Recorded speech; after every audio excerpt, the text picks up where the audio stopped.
தமிழகத்தில் இலவச மின்சாரம். தமிழகத்தில் தற்சமயம் மின் கட்டணம் உயர்த்தப்பட்டிருக்கு அப்படின்றது குறிப்பாக சொல்லியிருக்காங்க. எந்த அளவுக்கு உயர்த்தப்பட்டிருக்கு, இலவச மின்சாரம் யாருக்கு வழங்கப்படுகிறது, எந்த யூனிட் வர்த்திக்கு நீங்கள் பயன்படுத்தினா இந்த 200 யூனிட் மின்சாரத்தை உங்களால் பெற்றிருக்க முடியும். இது குறித்த தகவல்கள் அனைத்துமே இந்த ஒரு காணொளி உங்களுக்கு ரொம்ப பயனுள்ளதாக இருக்கும் அப்படின்றத நம்ம குறிப்பாகவே சொல்லலாம். இலவச மின்சாரத்தை எப்படியெல்லாம் நீங்களால் பயன்படுத்த முடியும், இந்த 200 யூனிட் யாரெல்லாம் வாங்க தகுதியானவர்கள், மின்னுடைய பயன்பாடு என்ன, அமல்படுத்தப்பட்டுள்ள 200 யூனிட் மின்சார திட்டம் குறித்த முக்கிய தகவல்கள் இந்த வீடியோவில் பார்க்கலாம். பயனாளர்கள் 2 மாதங்களுக்கு 500 யூனிட்டுகள் மின்சாரத்தை பயன்படுத்தினால் மட்டுமே இந்த முழு சலுகையும் பெற முடியும் என்று, அந்த அளவை தாண்டினால் சலுகை குறையும் என்று எச்சரிக்கப்படுகிறது. மின் நுகர்வுக்கான புதிய கட்டண விகிதங்கள் மற்றும் ஒரு குறிப்பிட்ட அளவை தாண்டும் பொழுது ஏற்படும் கூடுதல் நிதிச்சுமை பற்றிய விரிவான ஒப்பீடுகள் இங்கே வழங்கப்பட்டுள்ளன. இந்த இலவச மின்சார பயனை பெற பொதுமக்கள் தங்கள் மின் இணைப்புடன் ஆதார் எண் இணைப்பது அவசியம். மேலும் வரவிருக்கும் ஜூலை மாதத்தில் மின் கட்டண உயர்வு ஏற்பட வாய்ப்புள்ளதாக கூறப்படுகிற தகவல்கள் இந்த தொகுப்பு வரும். பொதுமக்கள் தங்கள் மின் பயன்பாட்டை கண்காணித்து சிக்கனமாக பயன்படுத்துவதன் மூலம் கூடுதல் செலவுகளை தவிர்க்கப்படலாம் என்று அறிவுறுத்தப்படுகிறார்கள். டிஎன்இபியில் பார்த்தீங்கன்னா 200 யூனிட் வரைக்கும் இந்த மின்சார கட்டணத்தை இலவசப்படுத்தியிருக்காங்க. 200 யூனிட்டுக்கு மேலே போக போக உங்களுக்கு பார்த்தீங்கன்னா இன்னும் அதிகமாகும்.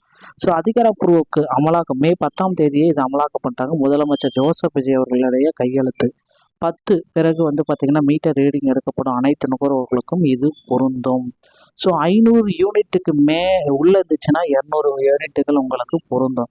501 யூனிட்டை தாண்டிடுச்சுன்னா 100 யூனிட் மட்டுமே இலவசம் அப்படின்றது குறிப்பிட்டிருக்காங்க. இந்த புதிய திட்டத்தினுடைய ஒப்பீடு 210 யூனிட் பயன்பாடு பழைய சிஸ்டம், புதிய சிஸ்டம்னா 100 யூனிட் ஓகேங்களா, கட்டணம் 110 ரூபா, பில் தொகை 282. மொத்த பயன்பாடு 210 யூனிட்டில் 200 யூனிட் இலவசம், 10 யூனிட் யூசேஜ்னா 47 ரூபா. இது பார்த்தீங்கன்னா நிறைய பேர்த்துக்கு இது மாபெரும் சேமிப்பாக இருக்கும். ஆனால் இதை பயன்படுத்துகிறவங்களுக்கு இப்போ ரொம்ப ரொம்ப சிக்கலில் மாட்டியிருக்காங்க. கட்டண பட்டியல் எல்லாமே நீங்கள் பார்த்துருப்பீங்க. டெலஸ்கோபிக் சிஸ்டம் மூலமா பார்த்தீங்கன்னா பாதுகாப்பு எல்லை 490 யூனிட், உங்கள் பில் தோராயமாக 1000 மட்டுமே வரும் ஓகேங்களா. அபாய எல்லை 510 யூனிட்டுக்கு கொஞ்சமாவது கவனக்குறைவாக இருந்து 510 யூனிட் ஆகிவிட்டால் பில் தடாலடியாக 2015 தாண்டிவிடும். வெறும் 20 யூனிட் அதிகமாக பயன்படுத்தினால் ஃபைன், அபராதம் 600க்கு மேல் கூடுதலாக செலுத்த நேரிடும்.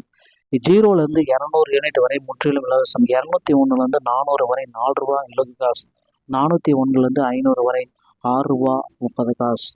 கட்டண பட்டியல் இது பாதுகாப்பு வளையம். கட்டணப்பட்டியல் 2, 0லேருந்து 100 வரைக்கும் பார்த்தீங்கன்னா 100 யூனிட் மட்டுமே. 101லேருந்து 400 4 ரூபா இலவசம், 401லேருந்து 500 6 ரூபா பைசா, 501லேருந்து 600 8 ரூபா 40 பைசா, 601லேருந்து 400 9 ரூபா 45 பைசா, 801லேருந்து 1000 10 ரூபா பைசா, 1000க்கு மேலே 11 ரூபா 55 பைசா. இந்த மாதிரி யூனிட்டோடைய வேல்யூ பார்த்தீங்கன்னா கட்டண பட்டியலில் போயிட்டுருக்கு. கட்டாயமாக நடவடிக்கை எடுக்கணும்னு சொல்கிறாங்க. சில முக்கியமான விதிமுறைகள், ஆதார் இணைப்பு கட்டாயம். இந்த 200 யூனிட் சலுகை உங்களுக்கு கிடைக்க வேண்டும் என்றால் உங்கள் இபி எண்ணுடன் ஆதார் அட்டை கட்டாயமாக இணைக்கப்பட வேண்டும். இணைக்கப்படாத இணைப்புகளுக்கு இந்த சலுகை பொருந்தாது. இணைப்பை உறுதி செய்யவும் அப்படின்றத குறிப்பிட்டிருக்காங்க. ஜூலை மாதத்தில் வரக்கூடிய மாற்றங்கள் அனைத்துமே இதில் ஏற்படும். வரும் ஜூலை மாதம் முதல் மின்கட்டணம் உயர வாய்ப்புள்ளது. இது அரசாங்கத்தால் அதிகாரப்பூர்வமாக ஏற்கப்படுமா அல்லது புதிய அறிவிப்புகள் வருமானது ஜூலை 1ஆம் தேதியிலிருந்து தெரிவிக்கப்படும் அப்படின்றத குறிப்பாக சொல்கிறாங்க. நுகர்வோருக்குண்டான ஒரு மிகப்பெரிய வழிகாட்டி ஆதார் எண்ணை நீங்கள் இணைச்சிடணும். சலுகையை பெற உறுதி செய்ய உங்கள் இபி எண்ணுடன் ஆதார் எண்ணை இணைப்பது ரொம்ப ரொம்ப அவசியமான ஒரு விஷயம். மீட்டரை கண்காணிங்க. எக்காரணத்தை கொண்டும் உங்கள் மாத ரீடிங் 500 தாண்டாமல் பார்த்து கொள்ளுங்கள். உங்கள் கட்டணம் குறித்த சந்தேகங்கள்னா டான்சியோவுடைய அதிகாரப்பூர்வ இணையதளத்தில் பில்லை சரிபார்த்துக்கோங்க அப்படின்றத குறிப்பிடுறாங்க. மக்களே, இந்த ஒரு வீடியோ உங்களுக்கு பிடிச்சிருந்தா நீங்கள் நம்முடைய சேனலோட இணைந்திருங்கள். மீண்டும் ஒரு நல்ல தகவலோட நான் உங்களை சந்திக்கிறேன். நன்றி, வணக்கம்.